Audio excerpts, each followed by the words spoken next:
ہمارا ایک الگ رول ہے, ہم نہیں جانا چاہتے اس میں, ان کے بیچ میں کیا ہے کیا نہیں ہم نہیں جانا چاہتے. نہیں, وہ تو لوگوں نے ووٹ دیا اس سرکار کو, وہ تو سرکار کو دیکھنا پڑے گا کہ ہم کو کیا کرنا ہے کیا نہیں کرنا ہے. لیکن ان کو تو پہلے ہی پتا تھا کہ ہم یو ٹی میں الیکشن لڑ رہے ہیں.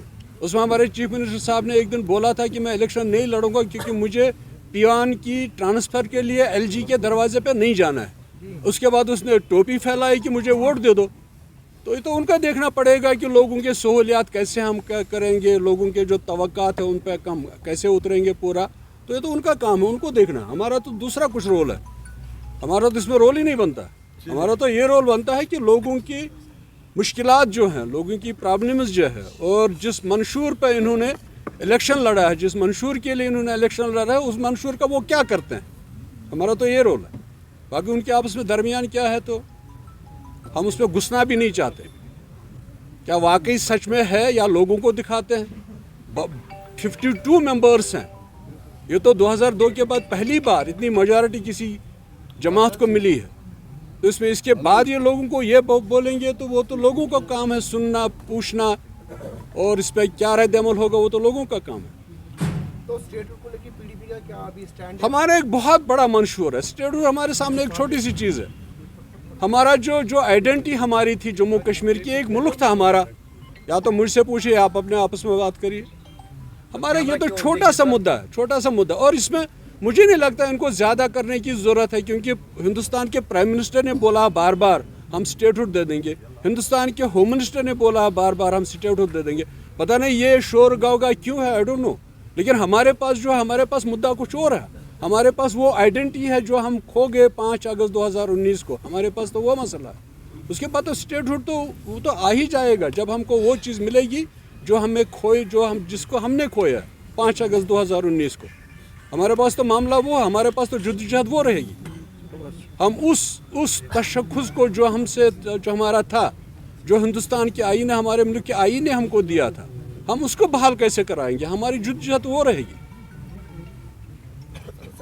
یو پی میں جو بھی مسئلہ چل رہا ہے سنبھل کو لے کے اور اجمیر شریف کو لے کے, کہہ رہے بی جے پی کہہ رہے کہ لگ بھگ 32,000 مسجدوں کو سروے کرنا ہے. کیسے آپ اس کو دیکھ رہے ہیں, ایک وائلنس کی طرف جا رہے ہیں؟ یہ تو مجھے لگتا ہے ملک کو شاید کسی تباہی کی اور لے جا رہا ہے. کیونکہ دیکھیے ہمارا ملک 1947 میں آزاد ہوا اور ایک آئین بنا. اس آئین میں بالکل کلیئر ہے کہ جو چیزیں جیسی ہیں ان کو چھیڑا نہ جائے. البتہ یہ پتہ نہیں مسجد کے نیچے مندر کیوں ڈھونڈتے ہیں, اجمیر شریف کے نیچے مندر کیوں ڈھونڈتے ہیں. ان کو صرف جب ان کے معاملات جو انہوں نے اپنے منشور میں, جس پہ انہوں نے الیکشن لڑا, ہندوستان کے عوام کو انہوں نے نوکریاں بتایا, اکاؤنٹ میں 15 لاکھ روپے جائیں گے, باقی چیزیں بتائی, جو نہیں ہو پا رہا ہے. تو ہندوستان کے عوام کا اٹینشن دوسری طرف لے جانے کے لیے یہ چیزیں کر رہے ہیں. ان کا تو پہلے دن سے نفرت پھیلا رہے ہیں ہندو مسلم کے درمیان, باقی کمیونٹیز کے درمیان. ان کا تو مدعا ہی یہی ہے. ان کے پاس تو کرنے کے لیے کچھ نہیں ہے. اب لوگوں کو ریلیجس سینٹیمنٹس, باقی سینٹیمنٹس اس لیے ابھارنا چاہتے ہیں کہ ان کا ووٹ بن جائے, ان کا ووٹ بچ جائے, ان کا ووٹ ملے. باقی تو نفرت کی سیاست چل رہی ہے ملک میں, اور ملک کہاں کس دہانے کی اور جا رہا ہے یہ تو اللہ ہی جانتا ہے. اللہ بھی حافظ. چلیے وقت ہو گیا. Thank you. سردار صاحب, یوتھ فار پرن کشمیر نے التجا مفتی کے خلاف کیس درج کیا ہے, جو التجا مفتی نے کل بیان دیا تھا اس کو لے کے. میرے خلاف 4-5 کیسز ہیں, ہوتا رہتا ہے, اس میں کوئی پریشانی نہیں. کوئی کارروائی کی جائے گی اس پہ؟ جب وہ کریں گے, جب ہمارا جو رول بنے گا ہم تو رول اپنا کریں گے. ویسے میرے خلاف بھی 2-4 کیسز ہیں, 2-4 ایف آئی آرز ہیں. 2 بار مجھے پی ایس سی میں اندر کر دیا گیا, لیکن میں آج آپ کے سامنے ہوں. پھر بھی ادھر ہے نا, زندگی ہے, جدوجہد ہے, اسٹرگل ہے. کیا آپ کو لگتا ہے کشمیری کی جو بات ہے اس کو دبانے کی کوشش کی جا رہی ہے؟ پارڈن؟ کشمیری کی جو بات ہے وہ ان کو دبانے کی کوشش کی جا رہی ہے بار بار. جیسے ایک ہی جماعت ہے, ایک ہی لیڈر ہے, محبوبہ مفتی, جو کشمیری کی بات کر رہی ہے, لیکن پتہ نہیں کشمیری کے ووٹ کیوں نہیں دیا, ووٹ ادھر کیوں دیا.